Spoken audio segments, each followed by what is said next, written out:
Dr. Mazhar Javed, who is currently the Chargé d'Affaires of the Embassy of Pakistan here in Berlin. Prior to joining his diplomatic assignment in Berlin, Dr. Javed worked as Deputy Head of Mission in Pakistan, Sofia, and Director General for Europe at the Ministry of Foreign Affairs in Islamabad. He'll be speaking tonight on a fascinating topic, that of ancient civilizations of Pakistan. So ladies and gentlemen, I would ask you to please join me in a very, very warm welcome for Dr. Mazhar Javed. Please.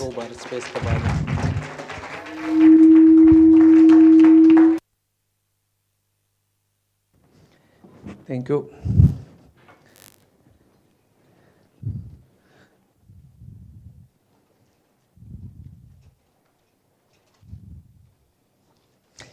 Excellency Mia Manzoor Wattu, Federal Minister of Pakistan, Mr. Mark Donfreight, Director and Founder of Institute of Cultural Diplomacy, dear friends, ladies and gentlemen, it's always interesting to see things that exist before us and on the ground.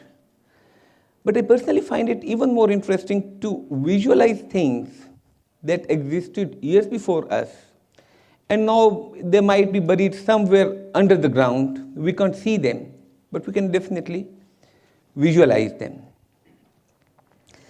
So the basic theme of my presentation is the ancient civilizations of Pakistan. And my objective is to make you all realize that there existed thousands of years ago a whole society, a culture, a civilization that may not be unique to that land that we call Pakistan right now, but it has a rich civilizational heritage. And listening to Mr. Mark Donfreight, it was a surprise that you have not been to Pakistan. So one of the challenges that I impose on myself today is to create enough interest and curiosity in you that should force you to go to Pakistan. Thank you. Now, Pakistan is house to remnants of three ancient civilizations: Gandhara civilization, the Indus Valley civilization, which existed 2500 to 1500 BC, and the oldest of them, the Mehergarh civilization, which existed 7,000 years to 2,500 years BC. And this Mehergarh is considered to be the precursor of Indus Valley civilization. Now, I'm sure you would realize that it's impossible to recount the history of 7,000 years in 15 or 20 minutes that I have. So I will just touch upon some of the main important issues pertaining to Gandhara civilization.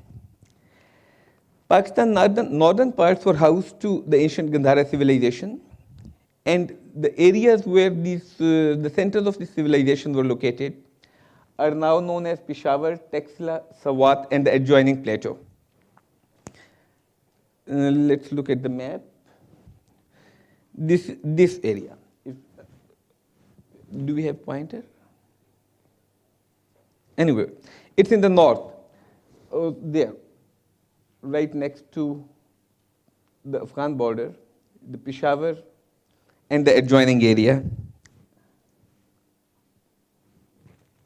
Thank you.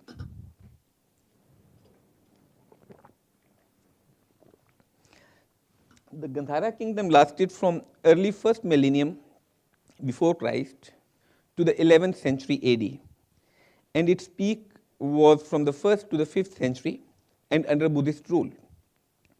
The main cities of this civilization were, I'm sorry, I might have some problem in pronouncing the ancient names, Purushupara, which is the now modern Peshawar, Takshashila, which is modern Taxila, and Pushkalavita, which is a small town now called Charsada. These images show the present form of these cities. And just for the sake of comparison, when we see this place, it's interesting, or at least I find it so, to visualize how this city looked like 5,000 years ago. That is Taxila, the ancient ruins. The prehistoric evidence suggests that this land was inhabited up to 15,000 years ago, And the latest research shows that the traces might be even older, going as far as 30,000 years ago. This is one of the oldest traces of life or habitation found anywhere in the world. Just a few points on the history. Cyrus the Great, he built the first universal empire, which stretched from Greece to Indus River in 558 to 530 BC. That was followed by a decay of the Persian hold in 380 BC, when many small kingdoms emerged from the same place. Now, in 327, it was this Gandhara civilization which fascinated and attracted Alexander the Great to conquer up to that empire. And that era, the Alexander's era, it lasted for 25 years. So much for the history. Now, the important developments of that civilization, which are the milestones of mankind evolution, are the use of coin currency, which was used first time in this region and in that period. Then was the iron tools and weapons, which have been found in excavations in Texla.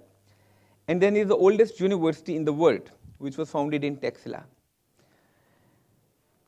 Now, if we look at these areas, they roughly conform to currency is finance, use of iron tools is industry, use of iron weapons is defense, and the oldest university is education. So even in that civilization, we see milestones of all the major or important areas of any country or government or society that exists today. Now, that is all past. Just a few words about how we rediscovered the past.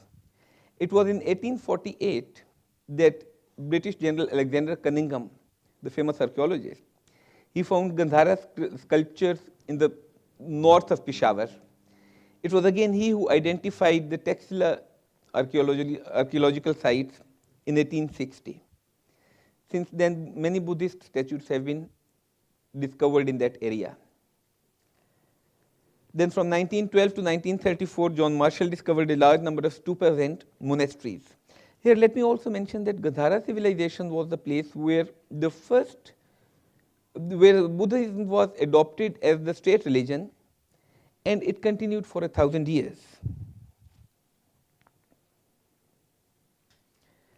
This is an interesting photograph from Texla, and the interesting part of it is that this is the photograph, and this is a pencil sketch of the same photograph. This pencil sketch has been prepared by a German artist who lives in Munster, Mrs. Ute Elpers. And the interesting thing is she has never been to Pakistan, but she has a lot of interest, and she prepared many pencil sketches, including this one from Texla. Gandhara civilization has a lot of artistic beauty in itself, and its sculptures are available in most of the important and big museums in the world, most importantly in Pakistan. This is one of the artifacts from Gandhara civilization, which is there in Lahore Museum. And just to share a personal experience, Lahore Museum is next to where I live in Lahore. And I'm not an archaeologist or a regular student of archaeology ever in my life. But this single artifact could create enough interest in me to stand before it and think for hours that with each of its carvings, there was somebody somewhere, maybe 3,000 years ago, who made it. And that person is dead, his generations are dead. But the piece of art that he created, it still survives and attracts human attention. These are the designs which are based on the modern day designs of jewelry, which are quite similar to the ones found in Gandhara. So we might have come up with many inventions, but beauty is nobody's invention. It's as ancient as human life, and nor is utility. Now, important remnants of the Buddhist construction are the stupas and the buildings which are clearly recognize the Greek style of columns and lengthy staircases. This is obvious that with that kind of rich heritage, whatever has been discovered and found in there, even in today's culture, you do find its traces, whether it's dress, its cuisine, or even some of the surnames. Now, if I have succeeded in generating any interest, these are some of the museums where these artifacts could be seen. They are in Pakistan and in other countries, including Paris, London, Tokyo, Rome. So whenever you go to any of these places, please do visit them. And if you don't plan a foreign tour in the near future, we have something for you in your neighborhood. Thank you. Thank you.